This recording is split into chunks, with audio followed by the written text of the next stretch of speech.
At ito na po yung part 2 ng aking vlog para po sa aking solar dito po sa bahay. At ngayon po ay nakumpleto ko na siya. Meron na pong naka-install na wirings papunta po doon sa aking computer. So ayan po siya, yung naka-wire po na yan, kulay green at red. Yun po yung sa outlet para po doon sa aking computer. At kasama na rin po doon yung mga electric fan. Sa outlet po siya. So, ngayon po ay buhay. At papakita ko rin sa inyo yung aking battery na binili. So, naka-connecta po siya.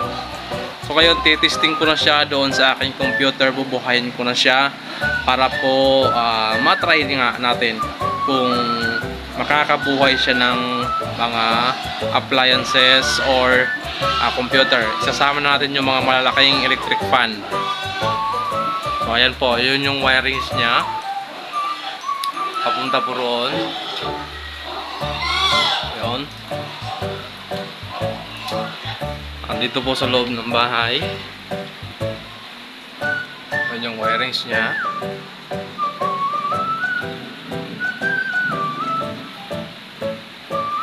At ito po yung outlet.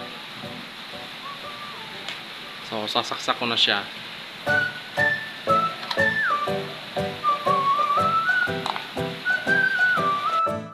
So, kailangan ko munang isaksak yung ito para po doon sa outlet sa computer.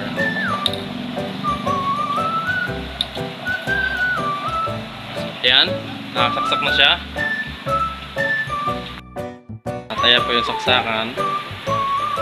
Extension po yan papunta rito. Subuhin na po yan. May ilaw na po ang outlet. At yan po yung aking computer. So, bubuhayin ko na siya. So ayan po. So ayan. So meron po yung nakasaksak na monitor, CPU at may speaker. So antayin po natin.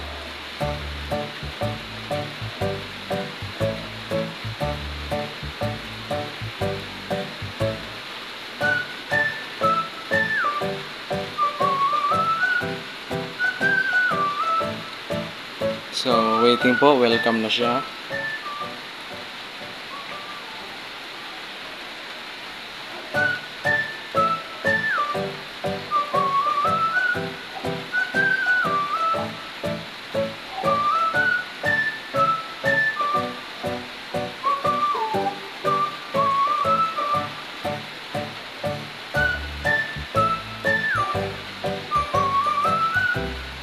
Yan. Open na po siya.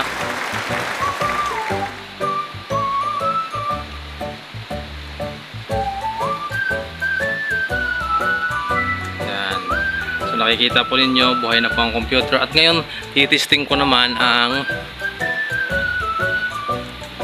electric fan.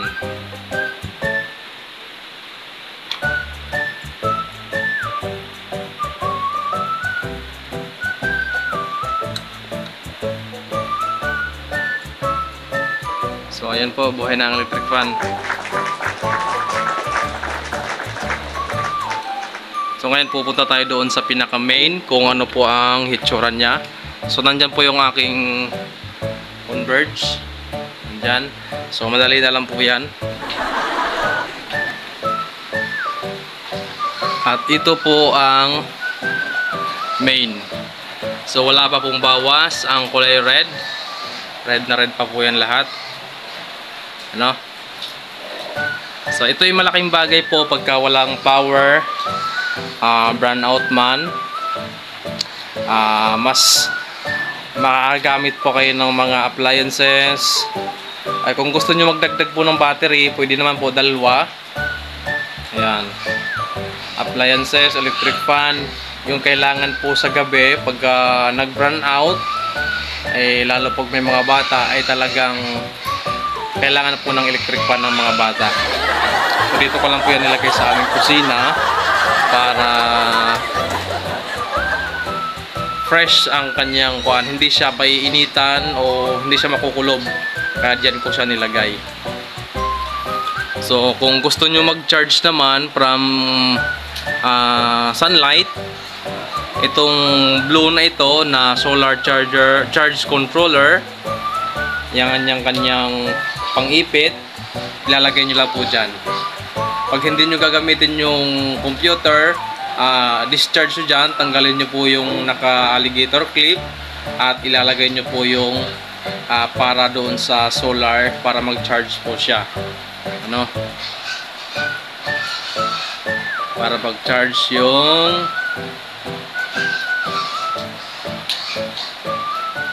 ayan, yung battery. So balik po tayo sa computer. Computer lang po at electric fan yung aking ginagamit ngayon. So ayan.